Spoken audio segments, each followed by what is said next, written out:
गंगा गंगा सागर में न गिरेगी तो गंगोत्री में गिर जाएगी।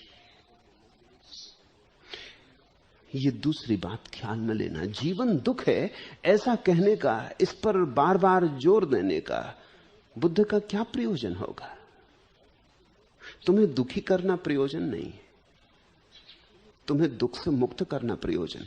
इसलिए बुद्ध ने आर्य सत्य कहे। पहला आर्य सत्य जीवन दुख है, दूसरा आर्य सत्य जीवन के दुख से मुक्त होने का उपाय है।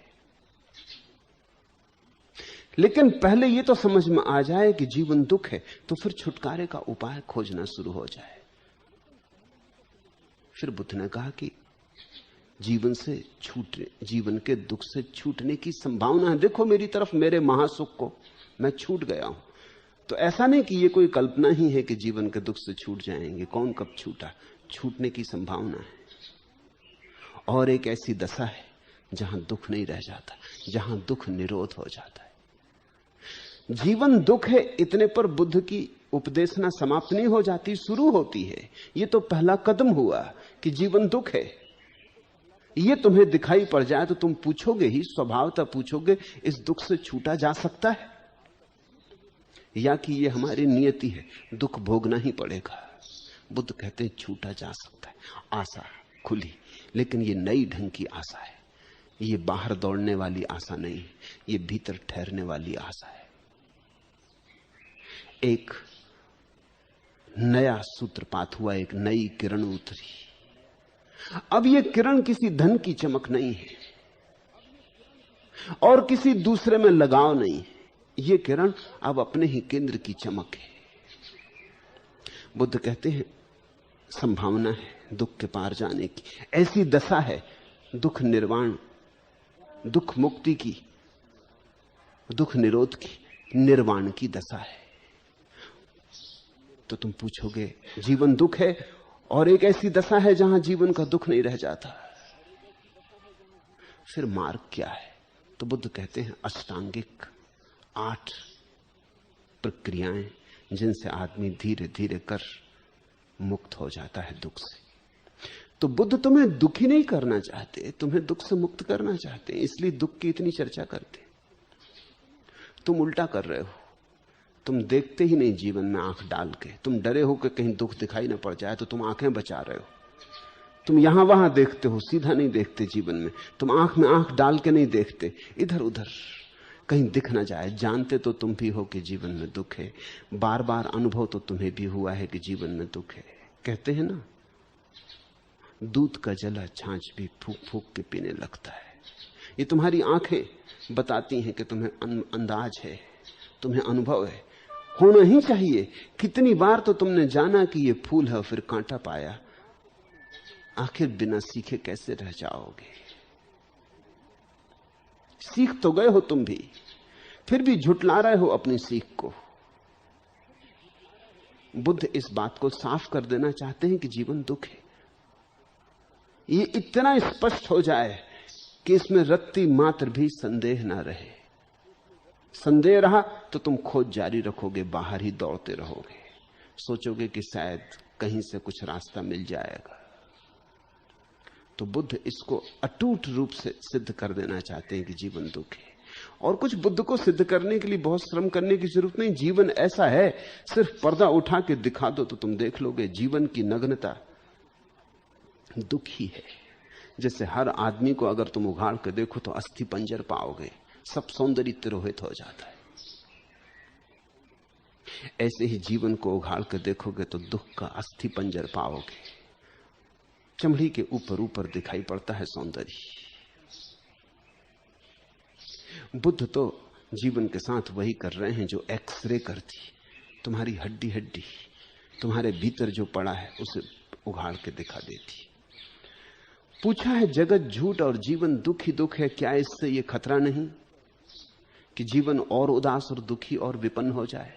नहीं, यह खतरा बिल्कुल नहीं, क्योंकि जीवन दुखी है ही। यह खतरा जरा भी नहीं है। यह खतरा तो तब हो सकता था जब जीवन में सुख होता, लेकिन जीवन में सुख है ही नहीं। तुम खतरे के बाहर हो। तुम लाख उपाय करो तो तुम जीवन को और ज्यादा दुखी नहीं बना सकते। जीवन दुख की पराकाष्ठा है, उसमें तुम सुधार नहीं कर सकते, न बिगाड़ कर सकते हो। और पूछा है कि क्या पूरब के देशों में यही चीज सामूहिक तल पर घटित नहीं हुई? बुद्धों ने जो कहा वो समझा नहीं जा सका, तो जो घटित हुआ उसकी जिम्मेवारी बुद्धों पर नहीं है। लोग कुछ का कुछ समझते हैं, लोग वही नहीं समझते जो कहा जाता है। जैसे मैंने सुना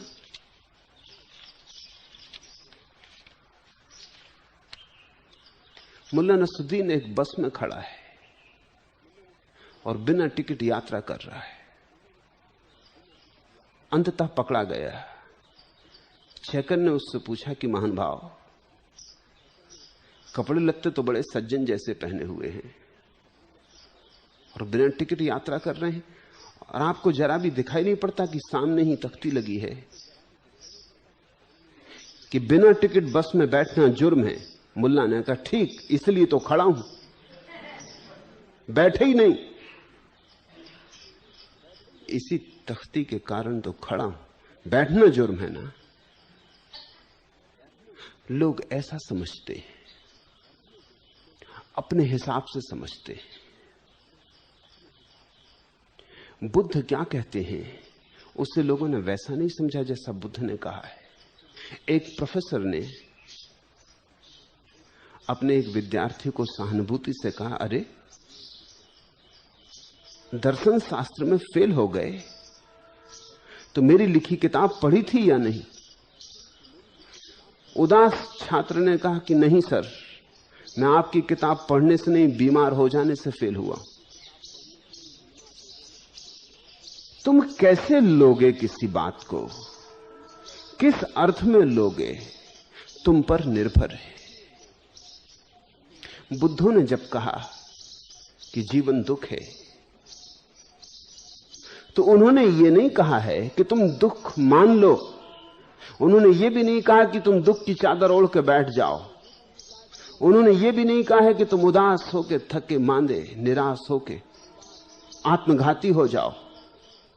उन्होंने तो यही कहा है कि अगर तुम्हें जीवन दुख है ऐसा दिखाई पड़ने लगे तो तुम्हारे जीवन में सूरज की किरण आ जाएगी, तुम्हारे जीवन में पुलक और आनंद आ जाएगा। और बुद्ध बार बार कहते हैं, अहो देखो मेरा महासुख। बुद्ध तो चाहते हैं कि तुम भी बुद्ध जैसे उत्सव को उपलब्ध हो जाओ, तुम्हारे जीवन में भी वैसे ही फूल खिले। बुद्ध ने अगर जीवन को दुख कहा है तो इसीलिए ताकि तुम उस दिशा में चल सको जहां दुख नहीं सुख है। लेकिन लोगों ने गलत समझा। लोग समझे कि जब जीवन दुख है तो फिर ठीक है, क्या करना। लोग सुस्त हो गए, काहिल हो गए, आलसी हो गए, बैठ गए।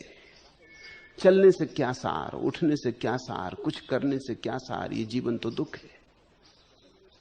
लेकिन इसका यह अर्थ नहीं हुआ कि वो उनकी अंतरयात्रा शुरू हो गई। बैठ के सुस्त दशा में भी सोचते तो बाहर की ही रहे। अभी कल ही तो हम पढ़ते थे कि बुद्ध के भिक्षु बैठ के बात कर रहे हैं और सोच रहे हैं संसार में सबसे बड़ी सुख की चीज क्या है। भिक्षु हैं, संसार का त्याग कर दिए और सोच रहे हैं कि संसार में सबसे बड़े सुख की चीज क्या है। कोई कहता है राज सुख, कोई कहता है काम सुख, कोई कहता है भोजन सुख, और इस तरह की चर्चाएं हो रही। बुद्ध तो बड़े चौंके हैं। वो खड़े होकर पीछे सुने हैं। उन्होंने कहा, भिक्षुओं ये तुम क्या कह रहे हो, मैं तो भरोसे ही नहीं कर सकता। भिक्षु होकर भी तुम्हें राज्य में, धन में, पद में, काम में सुख दिखाई पड़ता है, तो तुम भिक्षु कैसे हो गए? और अब भिक्षु होकर भी तुम इसी में सोच विचार कर रहे हो। तो ये जो काहिल बैठे हुए लोग हैं, सुस्त लोग हैं पूरब के, तुम ये मत सोचना कि अंतर्गामी हो गए। बैठे बैठे सोच तो यही रहे कि कहीं से छप्पड़ फट जाए, क्योंकि इनने इस तरह की कहावतें बना रखी कि जब भगवान देता है तो छप्पड़ फाड़ के देता है, मगर देता क्या है? अभी आशा वही धन की है। एक मित्र ने मुझसे पूछा है, प्रश्न है उनका, प्रश्न पूछा है कि सब नियति से होता है या पुरुषार्थ से होता है? सन्यासी हैं, यहां तक भी बात ठीक थी। इसके आगे उन्होंने कहा कि कभी कभी धन बिना कुछ किए आ जाता है और कभी कभी धन बहुत मेहनत करने से भी नहीं आता, लेकिन नजर धन पे ही अटकी। पुरुषार्थ और नियत इत्यादि तो सब बातचीत है, असली बात तो धन है। कभी कभी धन बिना कुछ किए आ जाता है और कभी कभी बहुत करने से भी नहीं आता, लेकिन नजर धन पे लगी है। सारे जीवन की दौड़ धन की तरफ है।